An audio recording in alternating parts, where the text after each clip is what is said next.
Spider-Man is not Final Fantasy. I've been saying it for months, and now we finally have the data to prove it. Let's dive in.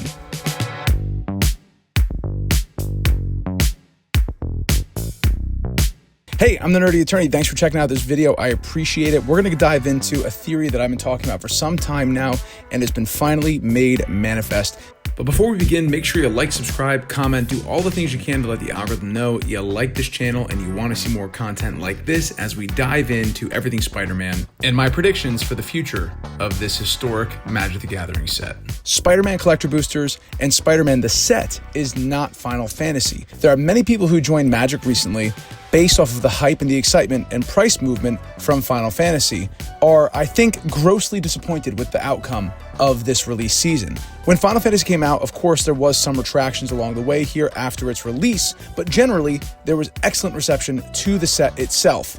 Now we see the boxes have gone almost nowhere but up in relation to its initial price, and getting it upon release at around $800 was a steal, comparatively speaking. We saw great excitement around grading cards, excitement around the chocobos, excitement around the gold chocobo, which was actually serialized. By the way, spoilers, that is going to be important toward the end of this video. So when we look at Spider-Man here, we see a more traditional release cycle opening. This set did not maintain those ridiculous $1,000 price points that the pre-release season had. In fact, now that the boxes have come out, and as I've commented before in my box opening videos, we see that the hits are so scarce and so hard to come by, it's made this set more of a gamble than ever, and the market has reacted accordingly. Now, most people who just joined might believe that the reaction to Spider-Man is explicitly because of the bad hit rates. That's not entirely true. This is just how releases used to go for Magic the Gathering. This was true back when Lord of the Rings Holiday Edition came out, and the bonus sheet cards were $5 to $15. A foil Gandalf the White borderless poster was $20. I kid you not. That is what typically happens to releases in Magic the Gathering, even for Universes Beyond. So Spider-Man is behaving typically to a regular set, and I do think there is some amount, and I can't say how much, who could say with any actual accuracy, some amount of this certainly is that the hits are too few and far between and don't justify the cost of the box. You barely make your money back even on a great box at $604. These should probably be priced right around $250 to $350 based on where the cards are right now. However, I do believe, and by the way, I have no stake in this, I have no sealed, I don't plan on selling my cards. The monetary value of Magic to me is intellectually quite interesting, but not the reason why I collect. I like talking about it here because I like tracking markets like this. I think it's interesting just seeing the human behavior and the way people react, but I don't think these cards are going anywhere but up on a 1 to 3 year timeline. Why is that? It's because Marvel and Spider-Man have a built-in hype cycle that's going to occur with the future Marvel sets. These are going to be sets that are coming to Magic the Gathering, whether you like it or not. There's more Marvel coming. And what happens when a hype cycle continues in Magic? Well, let's use Dragonstorm Tarkir as a great example of what's happening with hype cycles in Magic the Gathering. So, Dragonstorm Tarkir was announced in February. Announced earlier than that, but the pre-release season began in February 2025, and we saw immediately the box jump up to about $370 to $400 per box on pre-order. For a Universes Within set, that's a really expensive box of Magic. You have to remember, back in Brothers War, back going 2-3 years ago, a collector booster box was like $170 to $240. That was kind of the price point we were looking at. Set booster boxes were around $110, $120. Draft booster boxes could be as low as $80 or $90. The prices have gone up, there's no question. The MSRP being reintroduced at a higher price point to capture that secondary market excitement for singles is certainly a real phenomenon that we have to contend with here. But this was a pretty expensive box at the time for a Universes Within set. When the set came out, we saw that the prices began to drop. This is standard. They drop down a significant portion and then just sort of bounce around a little bit and stay down at $340 for a pretty average collector booster box price in 2025 September at the time of this video's recording. Now, this is a dragon set. We knew dragon power was coming to Magic the Gathering. So what happened? Dragons pumped. The hype cycle caused one of the most notorious sets in Magic's history, second to Adventures of Forgotten Realms. This Baldur's Gate set really was not received well when it came out. Look at this. As recently as October of last year, this box was around that $200 price point that I was just describing. This is where boxes used to be, even when you have an IP like Dungeons & Dragons attached to the boxes. They just weren't hitting the way they should, and the big hits were too few and far between, just like Spider-Man. But the same time we saw Tarkir pre-release begin, what happened? These boxes jumped up almost $100 and continued all the way up to where they now sit at $340 for a box. And guess what? They're selling. People want these. They continue to sell around that $350 to $400 price range when you include tax and shipping. Look how many are still selling in September, even months after Tarkir released. This brought hype to the box because the archetype of dragons got a lot of love, a lot of power, and it reignited the fan base's excitement. A similar thing happened with Edge of Eternities and Slivers. When we saw the Slumbering Hive pool, people wanted to build Sliver decks again, so we saw Sliver sets and Sliver cards receive a bump. Spider-Man with villains, heroes, Spider-Man being a class of their own when you have things like Cosmic Spider-Man that boost Spider-Men as if they're slivers or dragons or some sort of typal tribal thing. You could bet there are going to be more heroes, more villains as more Marvel sets release. And as soon as there's one that really entices people, kind of like Vivi did with Final Fantasy as a spell slinger, there's always that commander that people have their eyes on. They go, oh, I'm going to build this deck. I'm going to build a Vivi. I'm going to build a Sephiroth. Well, you know what's going to happen? Spider-Man and hero villain cards are going to spike. Anyone that has good synergy, cards that were previously $1.50, $3, if it works well with the new commander people have their eyes on, what if there's a Thanos deck that boosts all your villains? Suddenly, Sandman, Mysterio, the cards that are right now in extended art foil, $3, they might pump to $50. There's no telling what's going to happen, but what we do know is that there is going to be more Marvel sets. There's more opportunities for hero, villain, archetype pumps, more opportunities for additional Spider-Man to be printed, where Spider-Man Anthem cards are going to be valuable, just like Sliver Anthem cards, just like the first Sliver and ones of that nature. So what we can expect for sure is these cards, especially singles, are going nowhere but up, and the hype cycle is going to be kind to these cards in the future, especially if scarcity proves to be a thing. Now, what's really important about these boxes, though, I'm not saying go out and buy these. I'm not going to say what Rudy said, this is your time to be greedy.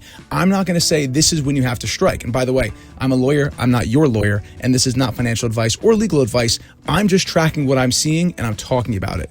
So, we had a video before where I talked about the importance of serialized cards. One of the big things with serialized cards is they can draw a lot of attention positively to a set. If you remember when Modern Horizons 3 came out, if you were collecting at that time, these cards were so seriously sought after. Just pooling a serialized Ulamog was a huge deal. Same thing with Edgar Markov with Innistrad Remastered. Ravnica Remastered, we have the Godless Shrine and other Shocklands that were also serialized, a lot of serialized in that set actually. Serialized cards have the capability of pumping up a set beyond belief. Oh, these were so cool. March of Machines with the special art that only existed on the serialized card. Amazing. I still want that Elish Norn in that special treatment. Assassin's Creed, we had Leonardo. Look, these are still fetching some prices. Let's see if people are purchasing them. Allegedly $1,400. Have any sold recently? Only 2 sold. 900 and 800. So that's not a $1,400 card. That's an $800 card. So I've talked about this before. I'll link the video here. Do not get tricked by the serialized allure. They are not actually that valuable. They're very hard to move. And yes, that is an expensive card. But when you're buying a booster box for $700 and you pull one serialized for $700, is that really an excellent value? Some would say yes. I would say yes, because that just paid for your box and you get to keep the rest of the cards forever. Like I said, the hype cycle comes through. I love the hype cycle. I have a full library card catalog of commons, uncommons, and bulk rares that occasionally, once a set, one card that I have 5 copies of will spike to $30, $15 because people are excited about it. I love that part of Magic. It was previously forgotten and uncared for, but just because a cool new commander comes out that wants that card, boom, it spikes.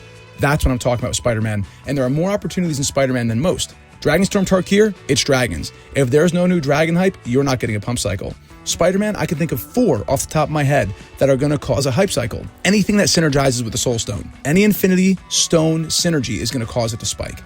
Anything that deals with Spider-Men, heroes, and villains. Those are 4 things that are guaranteed to be in this set that could secretly become bangers in the future. Again, I'm not shilling for it. I don't care. I got my boxes at MSRP price. I'm happy to do that. I'm not trying to make an investment out of my Magic cards. I like, incidentally, that they can go up. It makes me excited. I enjoy that. It's a fun thing that my hobby doesn't depreciate. I mean, I grew up in the era of my Game Boy Advance games, my PlayStation 2 games, all depreciating immediately after buying them for $40, $50, $60, trading them into GameStop for $15, $10, $8, just to try and buy another $50 game.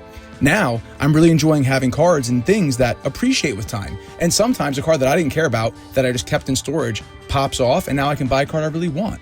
I find that to be fun. That I like to cycle my Magic cards. I'm not doing this to extract a lot of finance. I'm doing it to make sure that I can update my decks without having to spend too much, because at any given moment, different cards are worth more and different cards are worth less. Buy low, sell high, right?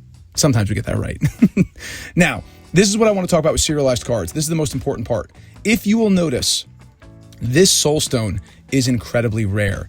And same with the Thanos Soulstone is incredibly rare. It's commanding Chocobo level prices at this point, and they're getting pulled few and far between. Very hard to find, and there is excitement around this card. People are buying it. 11 sold.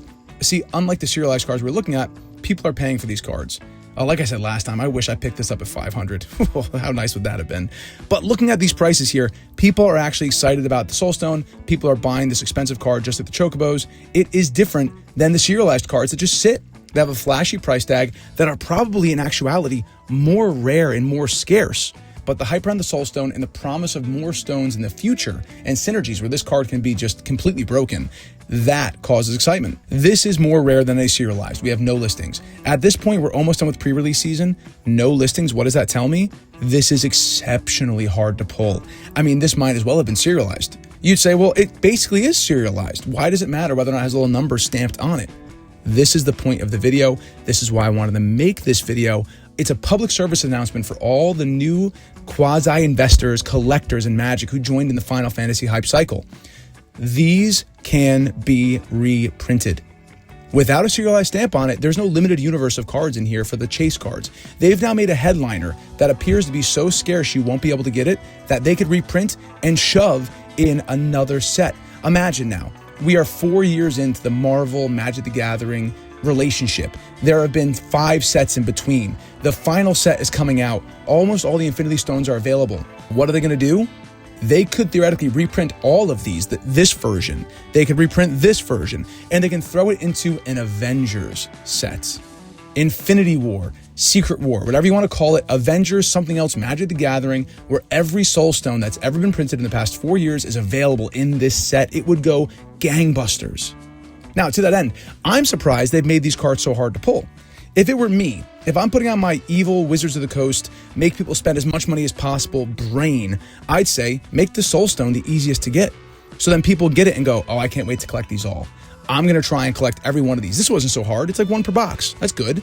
Make the next one 1 per box and a half. The next one, 1 every 2 boxes. The next one, 1 every case.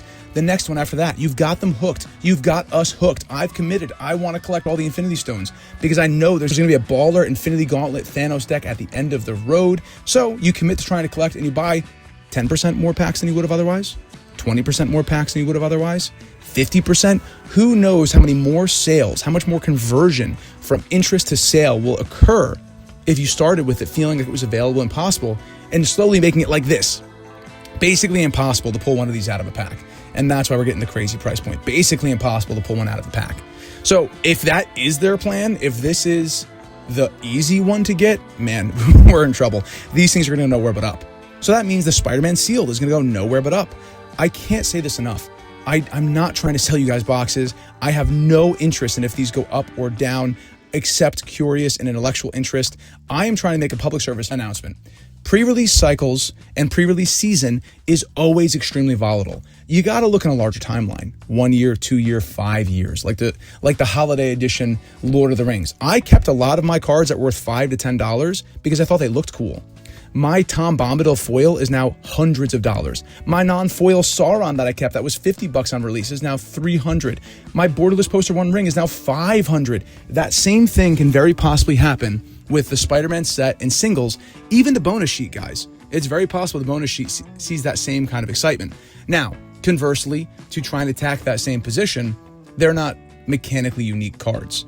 They're just reprints. So they might not carry the same cachet. They might have some collector interest, but it's not going to be the same thing as like even Final Fantasy trying to get Sephiroth. That's a unique card mechanic. So really the ones that might pull the most are going to be the Eddie Brock that we've been trying to chase after, the Venom Eddie Brock, double-sided, the Peter Parker, the Miles Morales, the Gwen Stacy. Those might see that same kind of excitement, and there's only a few of them, so even harder to pull from a full box. Well, that's what I wanted to talk about. I'm really curious to hear your thoughts on this. Make sure you sound off with a comment below. Do you think I'm right? Do you think that this is all leading up to a major reprint and that's why they did not put serialized cards deliberately in the Spider-Man set? What if they go one step further? What if it's not just a reprint of all of the stones inside this Avengers set? What if they go, for the first time in Magic's history, you wanted to collect Spider-Man and you missed the boat? Well, we're going to reprint every collector booster over the past 5 years for a limited run for all stores. And then people go crazy to try and open up Spider-Man again. Who knows the myriad reasons why they did not put a serialized card in this box, but I tell you what, that means they can reprint it, and I don't think this was done by mistake. I think it was a deliberate choice to keep their opportunity to reprint this if needed. So that's my idea, that's my thought. Be very cautious out there, be careful with your money, don't overextend on Magic, it's cardboard. And at the end of the day, I actually like this set. I'm a big Spider-Man fan, I'm a big Marvel fan, and I've enjoyed opening these. And I do think they're gonna age well. They're gonna stay in a binder if they're not going in a deck. And in 3 years, I'm gonna look back and go, wow, I can't believe that card used to be $10. Now it's 100. Whoa. You know what I mean? It's just kind of fun. So either way, that's my point of view here. That's what I wanted to talk about. Pay attention to which boxes have serialized cards and which ones do not, and pay attention to hype cycles. Hype cycles work. We saw it with Dragonstorm Tarkir and at Baldur's Gate, and you're going to see it again here with Spider-Man, heroes, villains, Spider-Man, and Infinity Stones. That's my point. Thanks for watching. Don't forget to play paper Magic with your friends, and court is adjourned.